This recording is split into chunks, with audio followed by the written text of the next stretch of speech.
Conocimiento y aplicación de la política de seguridad del paciente por el personal de enfermería para la prevención y reporte del evento adverso en el Hospital San Rafael de Facatativá. La identificación del paciente es el procedimiento mediante el cual se busca prevenir la ocurrencia de un incidente o evento adverso asociado a la atención por la inadecuada identificación de los usuarios que ingresan a la institución, facilitando una rápida detección visual de la valoración de riesgos. La OMS nos dice que la identificación incorrecta de los pacientes está determinada como causa fundamental de muchos errores, tanto que la incluye dentro de las 9 soluciones para la seguridad del paciente, a fin de ayudar a reducir el tributo de daños relacionados con la atención sanitaria que pagan millones de pacientes en todo el mundo. Dentro de la identificación correcta de nuestro paciente siempre debemos diligenciar sus 2 nombres y sus 2 apellidos. En caso de no conocer este dato, ponemos NN. Y en caso de ser un recién nacido, los datos diligenciados deben ser los de la madre.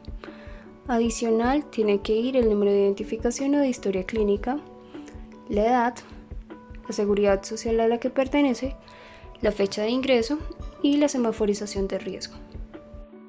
Recordemos que dentro de la semaforización de riesgo tenemos 3 colores, el rojo, el naranja y el verde, en donde rojo hace referencia a riesgo de caídas.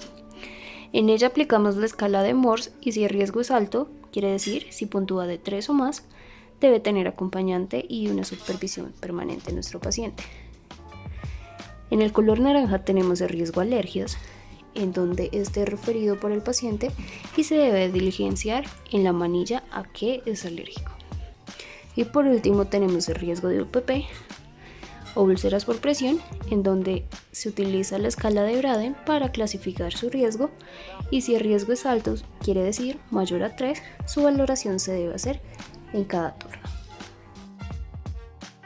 Recordemos que la verificación cruzada de los datos del paciente se debe realizar de manera verbal y visual al ingreso del usuario, antes de cualquier procedimiento médico invasivo, antes de administrar medicamentos, antes de tomar muestras, antes de transfundir, antes de trasladar al usuario y verificar por parte de la madre en el periodo perinatal. Las úlceras por presión se constituyen en un gran problema de salud ya que deterioran la calidad de vida de los pacientes y su familia, aumentan el costo social, incrementan el consumo de recursos en salud y en la actualidad tienen una connotación legal importante para el equipo de salud, pues representan una complicación del cuidado de la salud que no debe ser atribuible exclusivamente al cuidado de enfermería.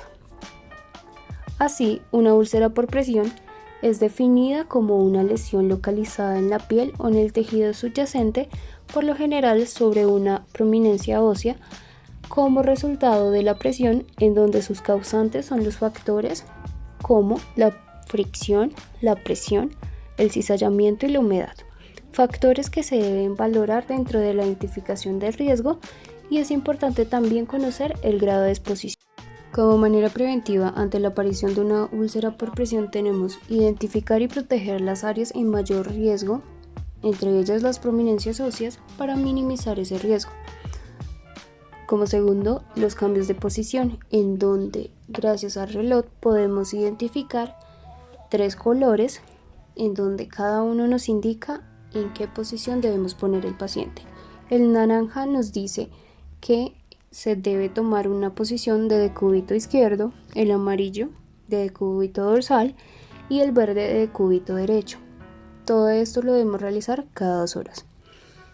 Otro ítem es mantener la humedad y la suciedad del paciente controlada, por lo que es algo a lo que esté expuesto dependiendo de su grado de conciencia.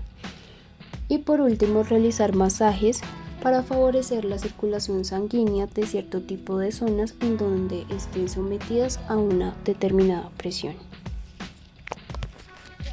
Después de la valoración de la escala de Braden, procedemos a hacer la clasificación del nivel de riesgo de caída, en donde tenemos 3 niveles de riesgo, bajo, moderado y alto, y cada uno con una puntuación y una acción diferente. En el riesgo bajo obtenemos una puntuación de 0.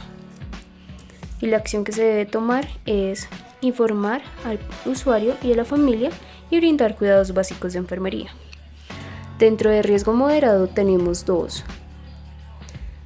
puntuaciones, 1 y 2, en donde la acción del número 1 o de la puntuación número 1 es informar al usuario de la familia y brindar supervisión de enfermería cada 3 horas. Y ya en la puntuación número 2 es tener una cama baja, brindar una visualización cercana y una supervisión de enfermería cada 2 horas. Por último, tenemos el riesgo alto, donde tenemos una puntuación 3 o mayor a 3, y la acción que se debe tomar es brindar acompañamiento permanente, sea de un familiar o de otra persona, y una supervisión de enfermería también debe ser permanente. Y así procedemos a hacer nuestra clasificación del nivel de riesgo de caída. Pero ¿qué debemos hacer en caso de una ocurrencia de una caída del usuario? En primer lugar, verificar si hay lesión. En segundo, solicitar ayuda y permanecer con el usuario, proporcionando comodidad. En tercero, realizar una vigilancia después de la caída en donde se valore el estado mental, la presión arterial, el pulso y el nivel de azúcar en sangre. Cuarto, solicitar valoración médica para descartar el daño. Y por último, realizar el registro del evento en la historia clínica del paciente y reportarlo en dinámica 3.5 si tenemos acceso. A continuación tenemos la flebitis, que es la inflamación de la pared de la vena debido a una alteración del endotelio y caracterizada por la presencia de los siguientes signos y síntomas: dolor, eritema, sensibilidad, calor, hinchazón, induración, purulencia o cordón venoso palpable. La flebitis la podemos valorar con la escala de clasificación de la flebitis, que puede cursar con una puntuación de 0 sin síntomas, una puntuación de 1 con eritema en el sitio de acceso con o sin dolor. El paciente puede presentar dolor leve o ligero, enrojecimiento en el punto de punción.